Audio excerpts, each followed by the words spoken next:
What makes a man? Is it the power in his hands?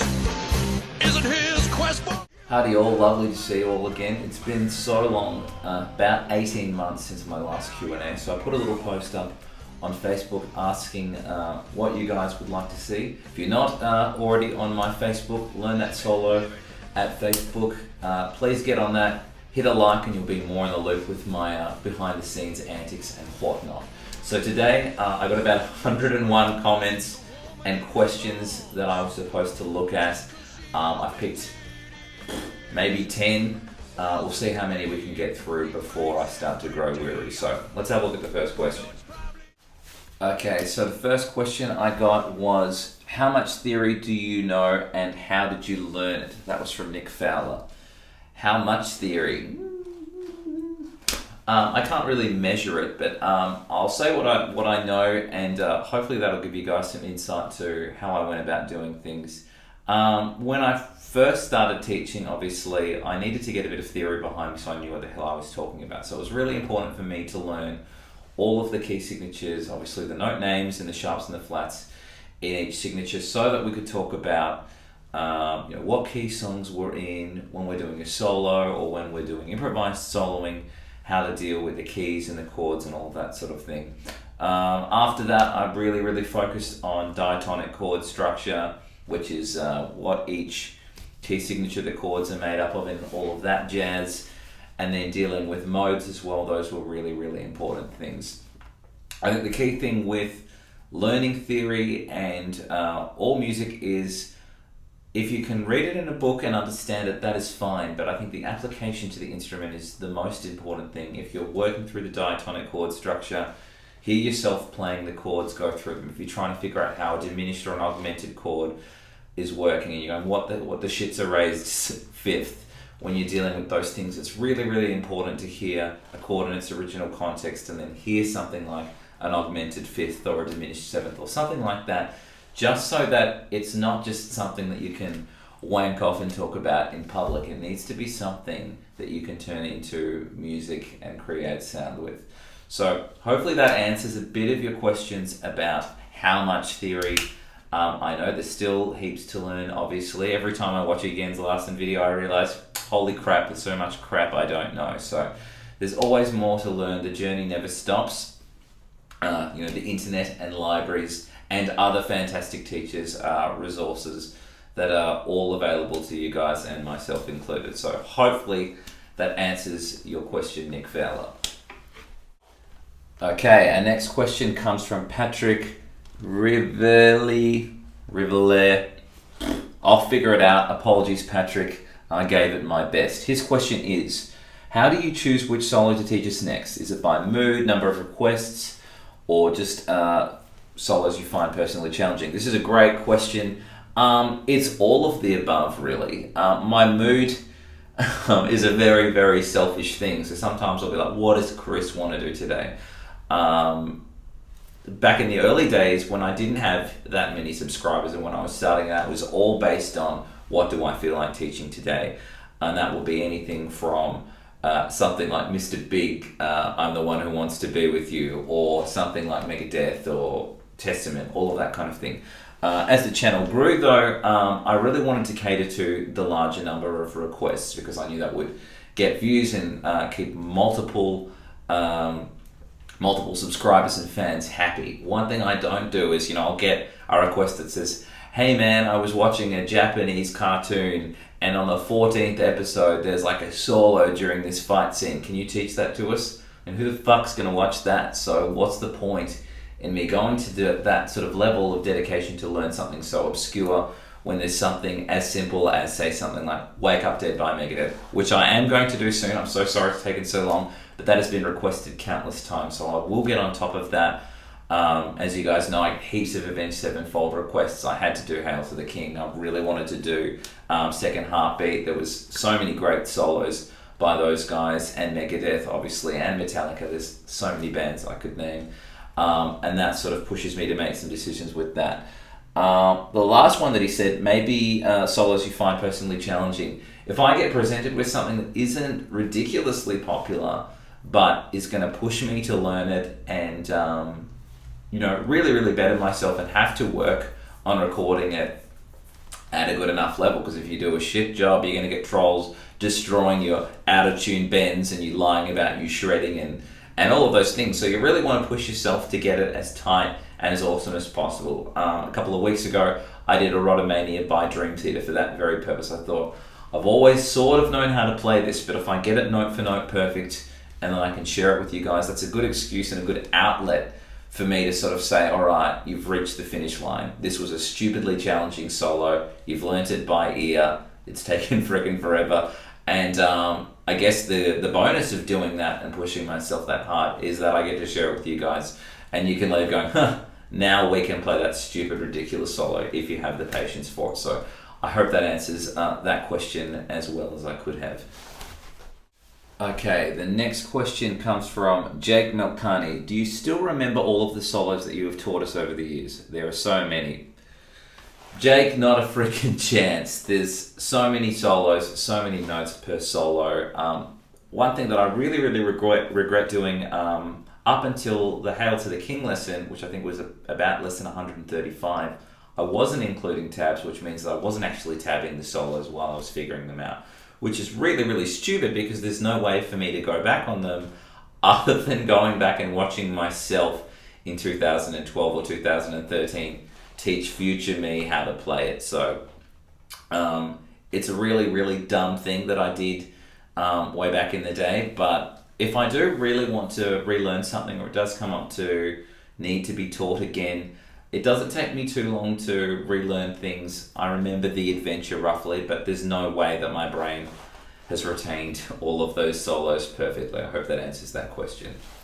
Okay, the next question comes from Alberto Bassi. What is your favorite guitar solo? All right, for all-time classics' sake, and this is going to be the most stock standard presumed answer, it's between Stairway to Heaven and Bohemian Rhapsody, the glorious solo in Bohemian Rhapsody, which I should probably make a lesson for. But these are solos that actually, for lack of a better word, and sorry to sound cliche, that actually changed my life. That when I heard them, I was like, whoa, no way. No way is that even possible. That's the kind of thing that changed my want to become a musician. I was just sort of dicking around with my brother at the start. And then when I realized that you could make music that sounded like that, it was just something that I always wanted to strive to be able to do, to be able to be part of making music and be on stage and play a sick guitar solo. So it's definitely equal between Queen and Led Zeppelin for that title of the solo, my favorite solo of all time. Probably, I reckon Bohemian Rhapsody by a Bee's Dick. I think that's just a little bit better. Anyway, hopefully that answers that question. Okay, this is probably a very important question, one I've been plagued with for many years. So here we go. Tommy Ray Cerner writes, always wondered, why no Slayer solo lessons? Alright, why no Slayer solo lessons? Well, first of all, I think they're stupid gibberish. I think it would be a complete waste of my time to just hear that whammy wank of crazy notes not being played properly. If I could liken it to something, it would be like me saying, alright, here's a ball of Play-Doh. I want you to pull it apart and separate all of those colours for me. Just figure it out. What are all the colours? And just don't let all the colours touch. Just waste your time trying to figure out that gibberish. Think of those notes as just children playing with Play-Doh and putting all those dumb things together, and you have to deal with it. I think it sends the wrong message to you guys about using melody and diatonics and using scales properly.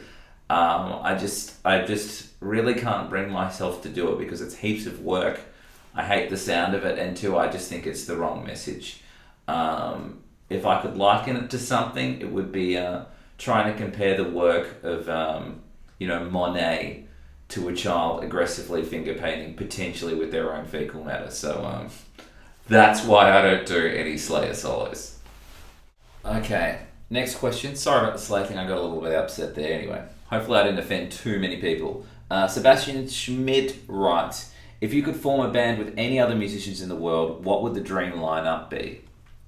This is going to be a little bit obscure, so I'll just try and think of some people off the top of my head. I always loved Jesse from Killswitch Engage, Jesse Ledge. I think he's got an amazing voice. I think one thing that's really important as well is that he's still kind of current. I would like my dream lineup to still be a band that could appeal to young ears if possible. But my next few probably won't help that. So I got Jesse on vocals. I would love to be in a band with David Navarro. I've always loved that guy. I just think he rocks. I think some of Chili Pepper's best music was with him. Sorry to say that, but I think he added a really, really rocky element to that band. I loved everything he did in Jane's Addiction, and I think he would just be fun to work with. He seems like a cool dude.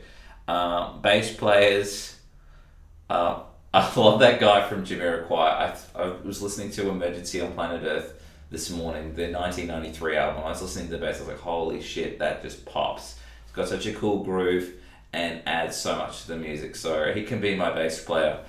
And if I was to pick a drummer, one of the most amazing bands I've seen live ever was Porcupine Tree, and the drummer, I don't know if it's the same drummer, it's Gavin something, I can't remember his name. He absolutely blew me away. He stole the show, either him or even Will Hunt, who was with Evanescence and Black Label Society. He was actually the manager for a band I was in very briefly. That's got nothing to do with it. I saw some live footage of Will playing, and he just absolutely steals the show. He's got all these cool flair things. He keeps it rocky. He keeps it metal. He's really cool as well.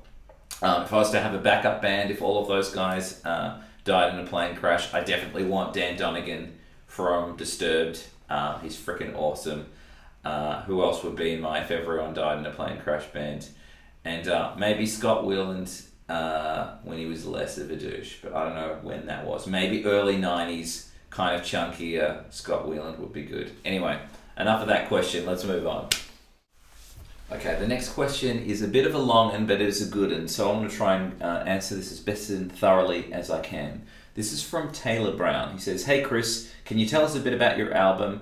Who were your inspirations during the writing process? Did you come across any challenges, writer's block, etc.? What are your personal favourite songs on the album? Will we be able to see some playthroughs?" I'll try and answer all of that in one long adventurous question. Answer. Here we go, let's get this right.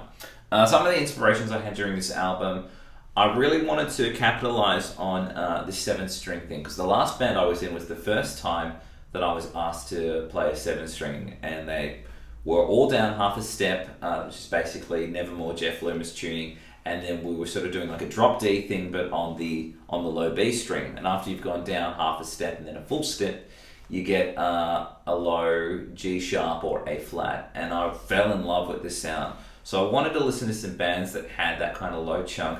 Periphery was obviously in there. I was listening to Intervals. I love Aaron Marshall, man, that guy's awesome. I was listening to Textures as well. They're a really cool band. I don't know whether many of you guys know them. Listened to a little bit of Tesseract. I couldn't really get behind it entirely, but I thought it was pretty cool. Obviously my old influences kicked in, like Killswitch Engage, Lamb of God, even Alice in Chains and Smashing Pumpkins. All of that old stuff kind of worked its way in there a little bit. As far as lead ideas go, I'm always going to come back to loving Cacophony, Marty Friedman, Jason Becker, that kind of thing. But obviously my older loves like Joe Satriani always will have a place in my heart from my younger shredding days. Guthrie Govan, really wanted to try and incorporate a couple of the jazzier elements. I didn't want things to be too heavy and not melodic, or too rock and rolly, or too just sort of straight metal.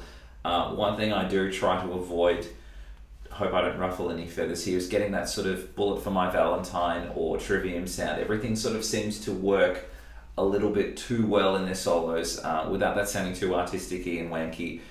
In my older age, I'm trying to sort of find those accidentals and those grace notes, those weird diminished arpeggios and things that don't quite work, that you can encourage to be pushed into sort of more interesting music. So hopefully that answers a bit of the influence question.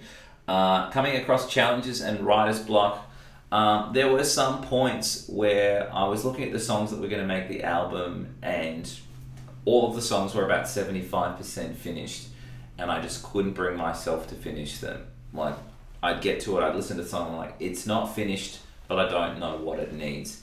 And a lot of that time was spent just deleting shit. A lot of those songs didn't make the album, but one thing that really, really helped is listening to music that didn't have guitar in it. Because I was trying to saturate myself in new music to get myself out of the writer's block, listening to a lot of heavy stuff. If I listen to heaps of bands that are sort of like me, maybe that'll help me write, and it just didn't. So giving myself some time off, listening to heavy metal.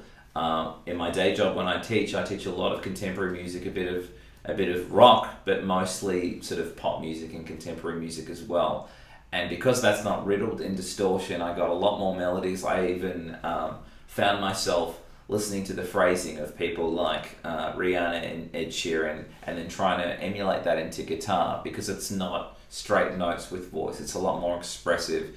You're naturally going to have these swoops and scoops with grace notes. So my advice to you guys with writer's block is stop listening to the music that you're writing as a stylistic thing. Listen to something new, completely different, even something that doesn't have guitar, like trumpet-based, piano-based, or violin-based music. That may help. Hopefully that answers that little chunk. The next thing that he said is, what are some of your personal favourite songs of the album?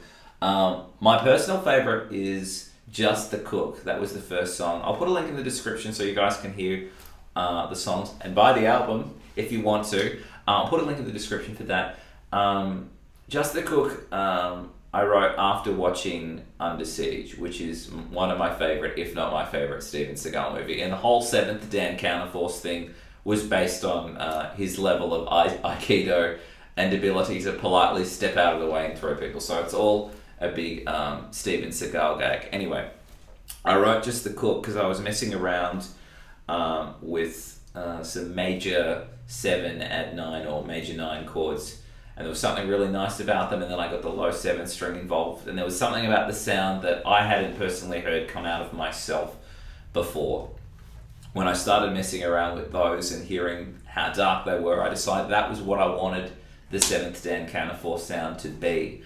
I don't think all the other songs sound exactly like it, but I feel like that song was the beginning of just getting a bit of an epiphany of where I wanted to go with my solo writing career, having these weird chords and then this crazy 7/8 tapping riff. And I found the chorus of that song with the sort of that kind of theme was very me.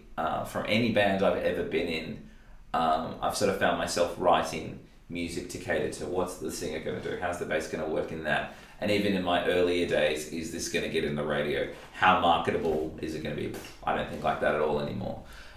So it was one of the most me-sounding pieces of art that I've ever created, and it was just that song. I think is really, really great, and I love the solo that Kevin Getz from Mute Prophet did on that. I'll put a link to his YouTube channel. He's a freaking awesome guy on top of being a very knowledgeable person and excellent player. So please check out his band and his channel. Will we be able to see playthroughs is the last part of this question. I'm so sorry this has gone on too long. I'll get on to another question very soon. Will we be able to see some playthroughs? Yes, I did hook up a cameraman, but he just wasn't very helpful, organized, all of the above things that happen when you're working with people that have wonderful ideas that don't really want to come through with the goods for you. So my brother, who's a mixed martial arts instructor, is going to lend me his gym, and he's just got a cool little stage there that we're going to just do some high def playthroughs, so you guys will get a chance to hear the songs and see my hands moving around. If you're interested, I will have tabs to the album. If you do buy it and you're interested in wanting to play it, I've tabbed the whole thing out. You'll be able to see my hands playing it. And if that is not good enough, on request, I will do some solo lessons on my channel from the songs that I've written. So thank you, Taylor Brown. I hope that has answered your question. I hope you guys have enjoyed that little question about me and my music. Okay, that was a very long question, so sorry it took me so long to answer it. I think we're going to have to wrap it up with this one final question. Wojciech Mnianchek writes, Midas, if I said your name wrong, I'm sorry. You have a totally badass name. You sound like a Viking that fucks orcs up, so good on you. Cool name. Anyway, Wojciech writes, what guitar/music related advices would you give would 2015 Chris give to 15-year-old Chris? I'm 28 now, so that would be spinning back the clock a decade and a bit. What would I say to him? I'd say, sit down, young man. You will trim down and you will get some tats and you will become attractive to girls. Don't worry about that. More to the point, the guitar and the music stuff. One thing I would say to him, don't write marketable music. Marketable is the wrong frame of mind to be in. You don't want to be making music because you think it's going to go down well with some suit with a suitcase full of money who's going to make your dreams come true. I think if you're writing music to make money and it's not making you feel good about yourself, do something else that makes you money that doesn't make you feel good about yourself, like doing data entry, selling secondhand cars, working at a shitty burger shop. There's so many things that you can do that aren't art that are soul destroying. I think music is one of the most beautiful arts that you can do. And I think to sully that with that notion of how can I turn this into a marketable thing? Have I got the right people to turn this into a business? Really messed me up for a good part of my early 20s, I guess.